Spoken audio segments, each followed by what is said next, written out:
Well, hey there, I'm Emma from English. I've got a very interesting English lesson for you today. I'm going to teach you 7 extremely common English linking words, plus their professional equivalents.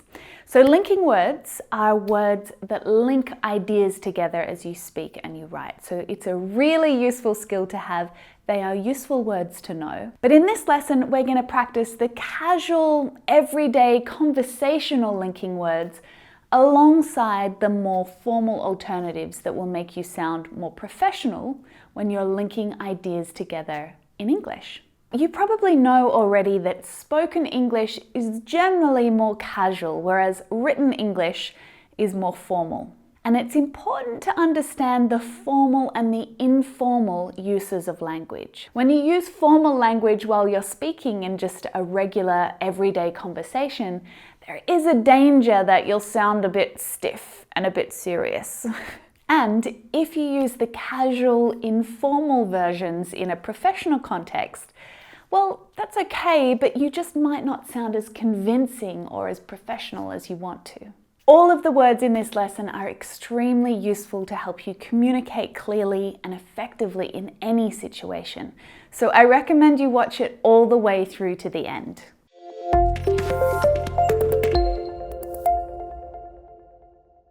I just want to take a few seconds here to give a little shout out to the members of Hey Lady who are watching today. Hey ladies, it's great to see you here. If you haven't heard yet, Hey Lady is our online community helping women to succeed in English. We make it easy and safe to meet new speaking partners and give you interesting topics to talk about together. We have an amazing team of expert English coaches who will encourage and support you at every step. It's the perfect place to practice because you can make mistakes without feeling judged and make real progress, even if you don't have a lot of time to spare. As long as your English level is intermediate or above, then your English is good enough to join the community.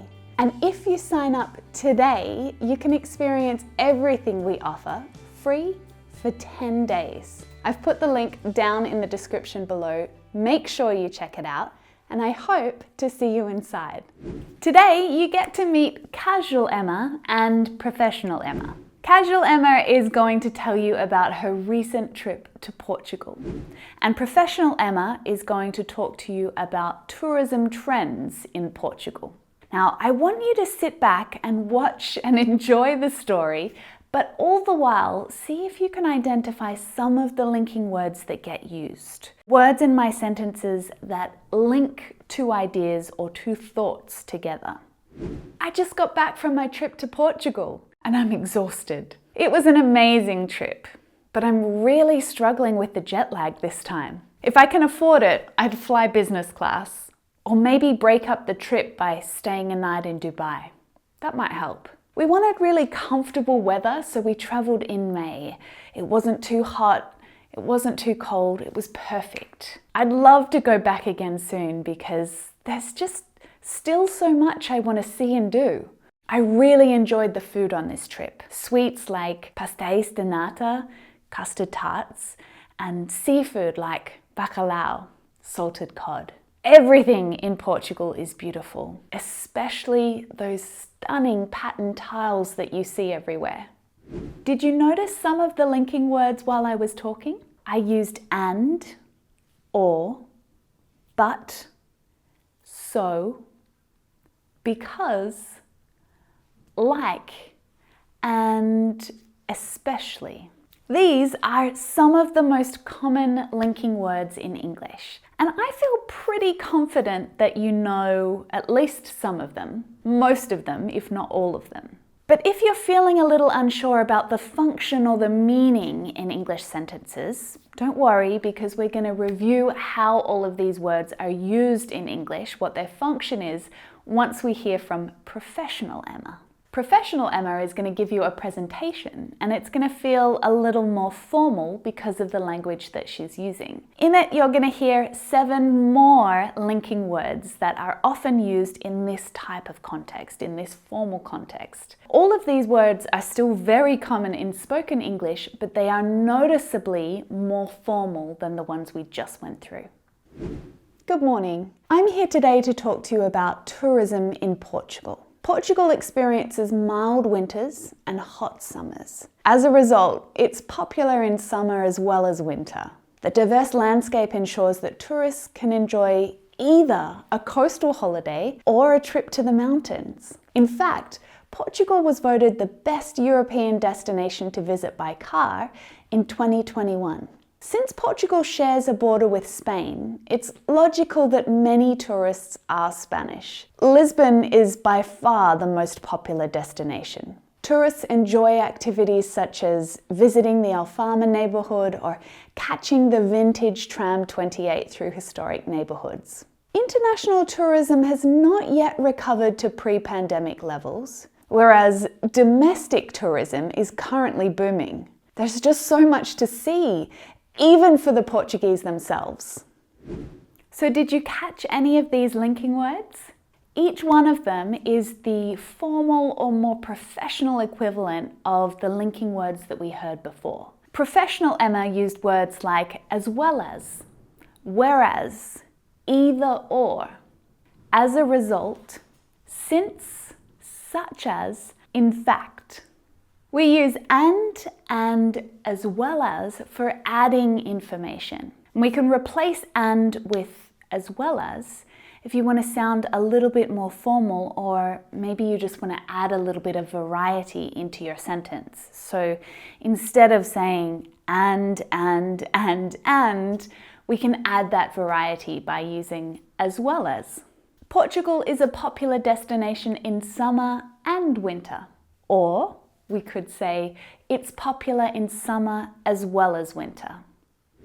To show contrast, we can use but in casual conversational English and whereas to sound a little bit more professional. International tourism has not yet recovered to pre-pandemic levels, but domestic tourism is booming. And we can simply switch out but for whereas domestic tourism is booming. But is definitely a way more common way to contrast ideas, but that's exactly why it helps to use whereas to sound a little bit more intelligent, a little bit more official, a little bit more professional.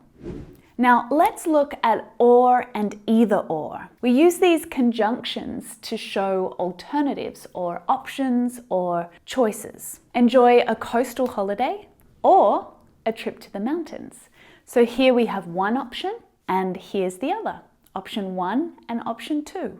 Using either or has the same meaning. Enjoy either a coastal holiday or a trip to the mountains. One important thing to note here is that we use or and either or to connect two things of the same grammatical type in a sentence. So that means we connect two nouns or two verbs or two clauses together, two of the same thing in the sentence. Do you prefer chips or popcorn? So we're connecting nouns. Either you're driving me home or I'm catching a taxi. So here we're connecting clauses. Let's take a closer look at this word here for a second. Is it either or either? Have you heard English speakers using both types of pronunciation? Both of them are correct. I want you to practice a little with me. Either, either. Either, either. You can choose either or either. It really makes no difference at all. In fact, I use them both. But this interesting combination of pronunciation creates another really useful, interesting expression that you can learn. If someone gives you two options to choose from, but you really don't care which one, you can say either, or either or, I don't mind. So it literally means I'm not fussed. I don't mind. I don't care which one we do because both of them are fine with me. Either, either or. So connects a reason with a result. The weather is nice all year. So Portugal is popular with tourists. So here's the reason, the nice weather, and the result is that Portugal is popular. When we use so in this way to connect a reason to a result in our sentence, so always comes in the middle of our sentence because it's linking these two clauses, these two ideas together. And we can replace so with as a result, almost interchangeably. So is more casual, as a result is more formal. But there is one little change that we need to make. Really important little change. We need to add and ahead of as a result. If it's in the middle of a sentence, we must make sure that we add and. Portugal has nice weather, and as a result, it's very popular with tourists. We can also use as a result at the beginning of our sentence as well. As a result of the nice weather, Portugal is popular with tourists. So can you see the difference in the way that these two examples are structured? Here, as a result connects two full sentences together. But here, it connects a noun phrase with a sentence. Now, sometimes you want to focus on the reason for something rather than the result. That's when because and since come in really handy. Because the weather is nice all year, Portugal is popular with tourists. Or since the weather is nice, Portugal is popular with tourists. Because is really common in both speaking and writing, but since is definitely the more formal choice here. They can both be placed at the beginning of a sentence, which helps to put some extra focus on the reason for something, and both of them can be used in the middle of a sentence. I want to go back to Portugal because there's so much to see. I want to go back to Portugal since there's still so much to see. Now, if you're trying to decide between so and as a result, or because and since, you need to think about where you want the focus of your sentence to be, on the reason or the result. That's how you make your choice. Next up, we have like and such as. Now, I want you to forget about to like, which means enjoy. When we're using like as a conjunction or a linking word like this, it means for example. In Portugal, I really enjoyed the food, sweets like pastéis de nata, and seafood like bacalhau. So we can replace like with for example or such as. And in a professional or a formal setting, they're much better choices. But in casual, everyday conversations, like sounds so much more natural, friendly, and relaxed. There's one more thing that I want to point out. Have a look. Tourists enjoy activities such as visiting the Alfama neighborhood or catching tram 28. Like and such are always followed by a noun or a pronoun, aren't they? Like pastéis de nata and bacalhau. So if you want to use a verb, you need to make sure that it's a gerund. It's the ing form, like visiting or catching here. Last of all, we have especially and in fact. These words are not actually interchangeable, but they have a similar function in our sentences. Both of them are used to emphasize a point. Especially is an adverb, and we use it to add emphasis to something. It shows that one thing is more of something than other things or people. Everything in Portugal is beautiful, especially the patterned pavements. The landscape is beautiful, the people are beautiful, but the patterned pavements are the most beautiful part for me. In fact, is what we call a discourse marker, something that helps us to order and connect our ideas as we speak or we write. And we use in fact to give more information or emphasize something. Portugal is popular with tourists. In fact, Portugal was voted best European destination to visit by car.